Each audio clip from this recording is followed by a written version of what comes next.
반갑습니다. 엔킴의원 김나래위 원장입니다.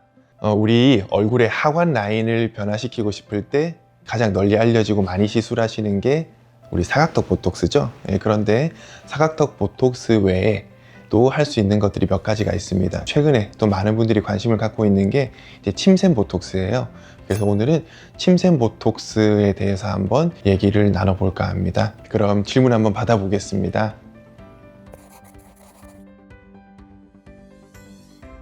네, 사각턱 보톡스는 우리 여기 이를 악물 때 쓰는 교근이라고 하는 턱 근육을 위축시키는 시술이고요. 네, 침샘은 크게 두 가지로 나누어서 귀밑샘이라는 침샘과 여기 턱 밑에 있는 턱밑샘이라는 침샘이 있거든요. 여기 귀 밑에 있습니다. 정확하게는 귀의 앞쪽에서 귀 아래쪽을 이렇게 둘러싸고 있는 기관이거든요.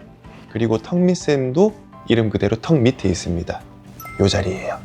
여기가 비대해지는 경우에는 마찬가지로 여기 턱이 커 보이거나 이중턱이 살이 많아 보이는 그런 모습이 되는데 그런 분들이 맞을 수가 있습니다.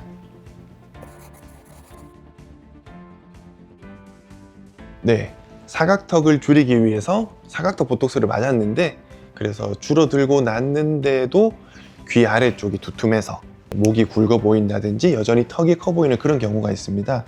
여기 귀밑샘이라고 하는 침샘이 발달해 있어서 그렇게 보이는 경우가 있는데 그럴 때 귀밑샘 보톡스를 맞으시면 효과를 볼 수가 있고, 또 이중턱에 살이 많은 걸로 알고 있는데 막상 병원에 와서 제가 이렇게 만져보면 살은 별로 없어요. 그런데 여기 턱밑샘이라는 침샘이 크기가 원래 좀 크시거나 아니면 위치가 남들보다 약간 아래쪽으로 내려와 있을 때 그런 경우는 그렇게 살이 많지 않은데도 이제 이중턱이 도드라져 보입니다. 그런 경우에는 턱밑샘 보톡스를 할 수가 있어요.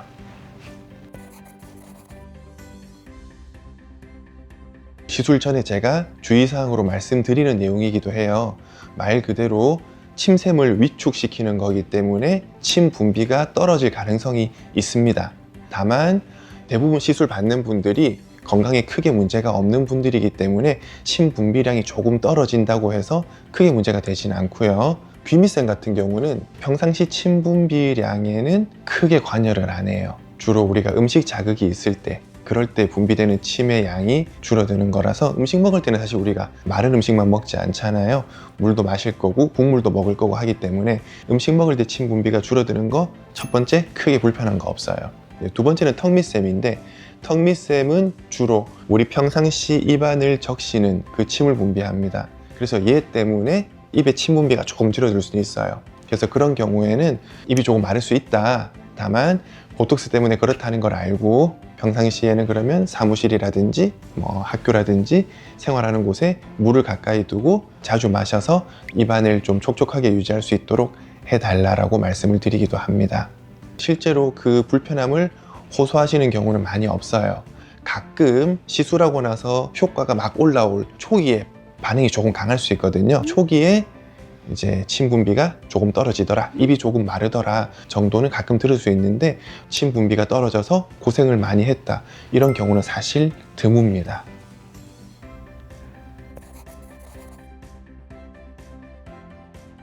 네, 필요하신 분이면 당연히 같이 하셔도 되죠. 그리고 일반적으로 제가 많이 권하는 패턴이 턱 보톡스 우선 맞고 효과가 나타나는데 한 달 정도 걸리니까요. 한 달 뒤에 보고 턱 근육이 줄어서 갸름해졌는데 여전히 여기가 아쉽다, 그런 경우에 턱 보톡스를 맞고 나서 맞으시라고 말씀드리고, 그렇게 하신 분들은 이제 그 다음부터는 거의 같이 많이 맞으십니다. 주로 이제 하관이 많이 발달된 분들에 대한 얘기죠.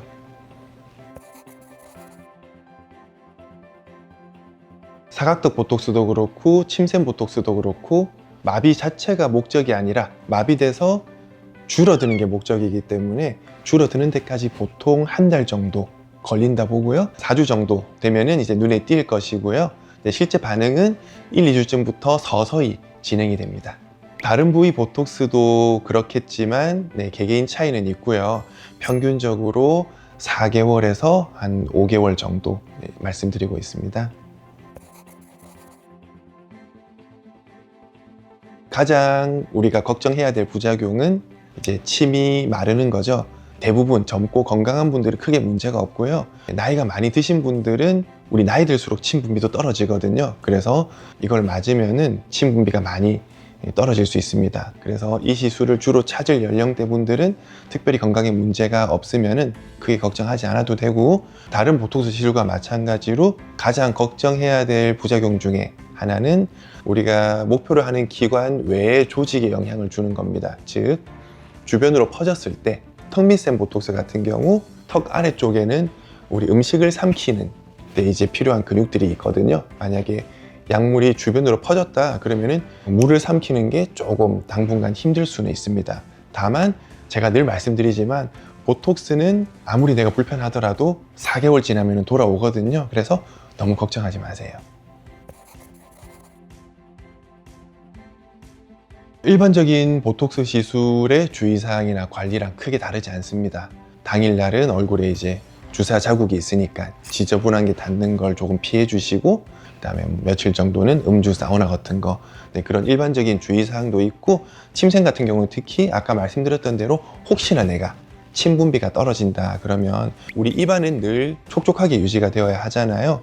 입안에 수분이 떨어지면 입안이 마르니까 세균이 번식할 수 있고 또 입에서 냄새가 많이 날 수도 있습니다. 그래서 혹시 내가 침 분비가 떨어졌다 그럴 때는 물을 가까이 두고 조금씩 자주 입을 축여주시면 큰 문제가 없을 겁니다. 네, 요즘 많이들 관심을 갖고 계신데 귀밑샘 보톡스건 턱밑샘 보톡스건 이런 침샘 보톡스는 모두가 다 효과를 볼 수 있는 건 아니에요. 실제 그 침샘들이 이제 많이 발달했거나 아니면 많이 처져 있거나 그런 경우에 효과를 볼 수 있습니다. 그렇기 때문에 무작정 병원에 가서 나 침샘 보톡스 맞을래 하는 것보다는 시술할 의사와 함께 내 얼굴에서 어떤지 세심하게 상담을 하고 시술을 결정하시기를 권해드립니다. 네, 지금까지 침샘 보톡스에 대해서 얘기를 나눠봤는데요. 다음 시간에 또 알찬 내용으로 찾아오겠습니다. 이상 앵킴의원 김나래위였습니다.